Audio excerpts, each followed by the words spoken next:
Bem-vindo a bordo do Documento Revista Asas, as histórias da história. Eu sou o Cláudio Luquezzi, esse aqui é o Kowalski, e é o seguinte, já me pediram para falar delas aqui. Então, prepare-se. Nesse vídeo eu vou falar das musas dos Nose Arts, ou melhor, de uma musa, a maior arma secreta da Inglaterra, como Churchill disse uma vez. Quer conhecer essa garota? Então, vem comigo!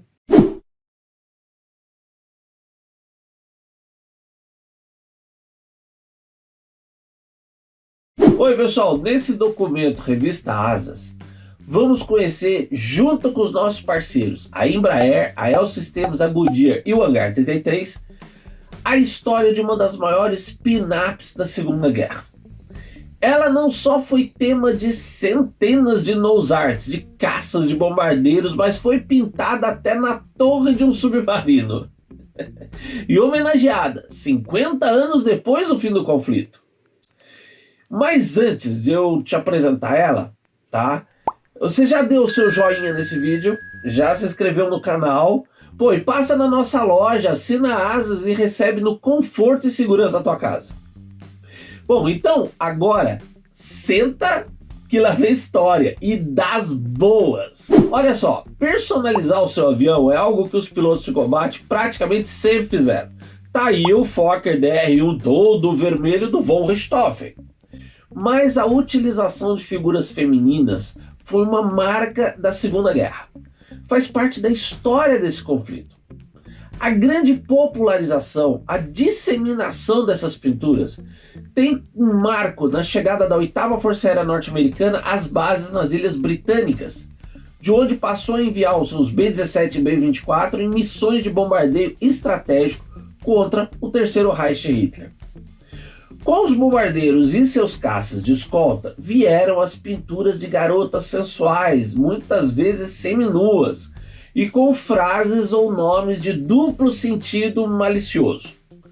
Na própria Força Aérea Real, a RAF, já rolava um pouco disso, mas os nose arts com pin-ups se celebrizaram mesmo foi com a chegada das fortalezas voadoras da 8ª Força Aérea.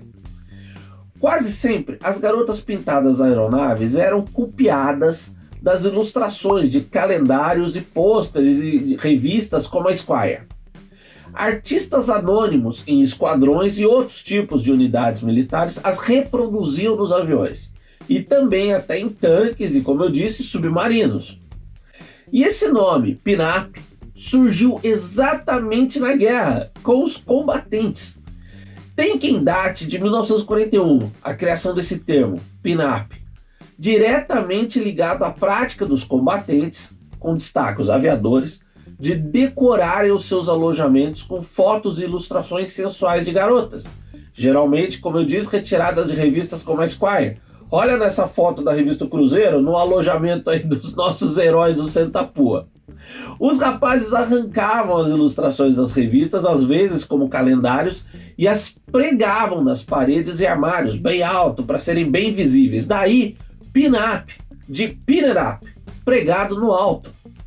Eu falei que as imagens eram sempre sensuais, mas é besteira pensar que era só um lance de sexo. Nos bombardeiros, muitos tripulantes eram garotos que muitas vezes estavam saindo de casa, da casa dos pais, pela primeira vez na vida. Um piloto de caça veterano tinha 20, 22, 23 anos. Um de 28 anos era um velho. E esses garotos eram atirados no fogo de metralhadoras nas praias da Normandia, no norte da África, em Guadalcanal, enfrentando ases da Luftwaffe, da aviação imperial japonesa, enfim, dentro de tanques, submarinos, caças, bombardeiros. Eles eram caçadores e eram caça. A zoeira na cabeça, nos conceitos, nas experiências, você imagina. Estresse pós-traumático era café da manhã. E aí o cara abriu uma revista e estavam lá aquelas meninas sorridentes, divertidas, numa sensualidade quase ingênua. Era um link deles com uma vida normal. Muitas copiadas nos aviões levavam o nome de namoradas, noivas e até de jovens esposas, deixadas para trás. Ou da namorada que se sonhava um dia ter.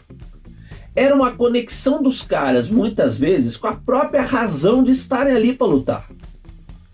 E se as pin-ups norte-americanas eram anônimas, muitas meninas nas páginas das revistas e calendários, os combatentes de Sua Majestade tinham a sua garota escolhida. É isso mesmo, uma pin-up oficial. Ela tinha nome, tinha um cachorrinho, e da Força Aérea Marinha Real, todos a sonhavam. Ela era Jane. E a história dela é a seguinte. Antes da guerra, no início dos anos 30, quando as histórias em quadrinho para crianças e adolescentes e suplementos infantis eram uma novidade que tinha feito subir as vendas dos grandes jornais, o presidente do Newsgroup, Harry Bartholomew, teve a ideia de criar uma personagem de quadrinhos para o público adulto para impulsionar as vendas do jornal do seu grupo, o Daily Mirror. Harry chamou o artista Norman Pett e lhe encomendou a criação dessa personagem de quadrinhos adulto, algo memorável, nas proféticas palavras do próprio Harry.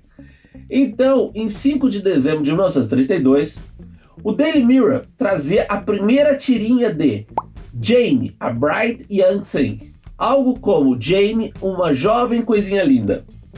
Com formas sinuosas, a loirinha inglesa, quase sempre acompanhada do seu cãozinho Dachshund, Otto, estava sempre se envolvendo em situações cômicas e embaraçosas, com óbvias doses de sensualidade.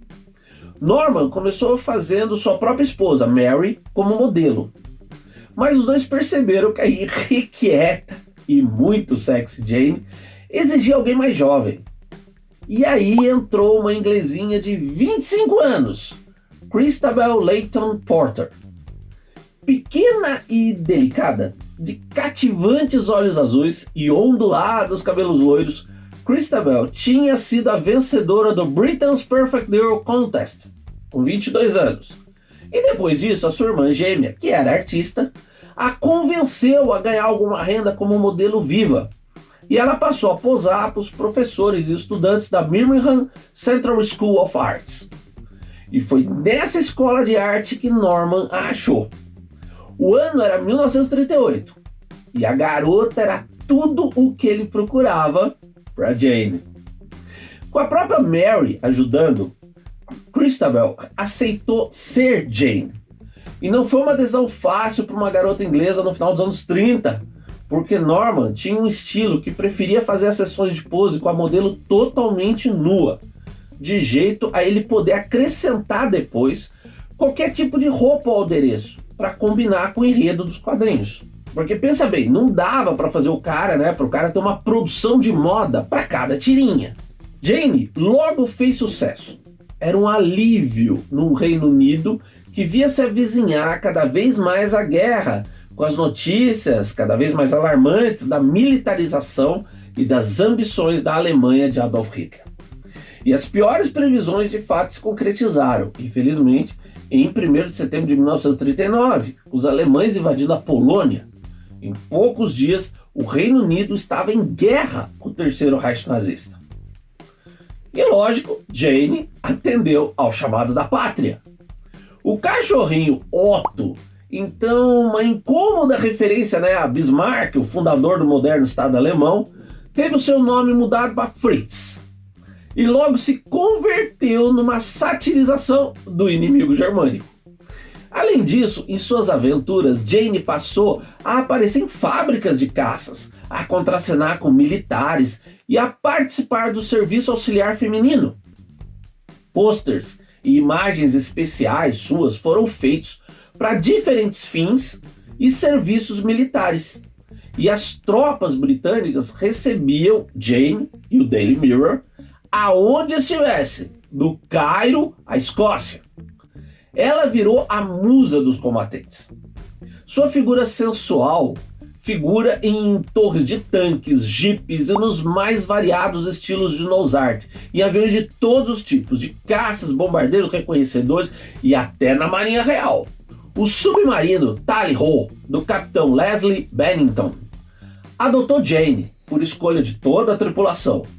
Mas para não afrontar o rígido código da Marinha Real, ela era pintada na torre do submarino depois que ele saía para o mar, numa nova missão, e apagada quando o submarino retornava. Parece que foi o único submarino britânico a ter uma power art de pin-up. Jane era pintada nua, então era coberta com a lingerie. E os homens do Tally Ho passaram a dizer que, se após o primeiro mergulho na missão do submarino, a água não lavasse a lingerie e deixasse Jane nua ao emergir, a missão ia ter azar. Pois é. E com isso não se brinca. Então, o artista da tripulação, Jim Philpott, passou a pintar Jane com tinta naval e a lingerie com uma adequada tinta solúvel em água. Pelo menos uma vez, o próprio Churchill se referiu a Jane, chamando ela de a melhor arma secreta da Inglaterra. E Jane tinha mesmo seus segredinhos. Norman e o Daily Mirror fizeram de tudo para esconder a identidade real de Jane. Norman até usou outros modelos uma vez por outra, mas Christabel era Jane, não tinha como negar. E quando o segredo vazou, todo o Império Britânico descobriu que Jane existia em carne, curvas e ossos. E aí o que fazer? Aproveitar, caro Watson. Modelo e personagem fundiram-se numa identidade só. Assim, além de posar para Norman, Christabel passou a estrelar shows de teatro como Jane, sempre com muita sensualidade, e esses shows fizeram turnês por todo o Reino Unido, com apresentações especiais para os militares. Mas havia um outro segredo, e esse bem mais explosivo para Jane, e ainda mais bem guardado. Em 1934, antes ainda de ser Jane pela primeira vez, Christabel tinha se casado, e com um piloto da RAF, Arthur Leighton Porter. Mas não dava para ter uma musa das tropas casada, né? Então, o casamento de Christabel foi mantido num verdadeiro segredo militar durante toda a guerra. Na boa, o público só soube disso nos anos 50, meu amigo. Mas olha que legal isso. No dia D, o desembarque da Normandia, em 6 de junho de 1944, Arthur fez missões de ataque com seu Hawker Typhoon contra as defesas alemãs. No dia seguinte, quando toda a imprensa aliada festejava a operação, em sua tirinha no Daily Mirror, Jane aparecia totalmente nua, de um jeito natural, sem ser por algum acidente, em homenagem aos combatentes, incluindo o seu Arthur. E na boa, né? Muito dessa nudez da Jane estava na imaginação dos seus fãs, né? Essa, na verdade, não foi a primeira vez de Jane totalmente sem roupa. Olha essa uma aí, de 1943. Mas, claro, a Jane nua de 7 de junho de 1944 foi absolutamente inesquecível. Enfim, a última tira de Jane foi publicada pelo jornal em 10 de outubro de 1959. Em 16 de fevereiro de 1960, falecia Norman Pett. Mas a Inglaterra e seus veteranos nunca iam esquecer Norman e a sua Jane. Sempre lembrada com muito carinho, Christabel recebeu homenagens especiais em 1995, nas celebrações dos 50 anos do fim da guerra na Europa, incluindo a publicação de um livro de luxo, e ela foi inclusive convidada especial, oficial, para as comemorações do governo no Imperial War Museum, além de celebrada numa série comemorativa de cartões telefônicos da British Telecom.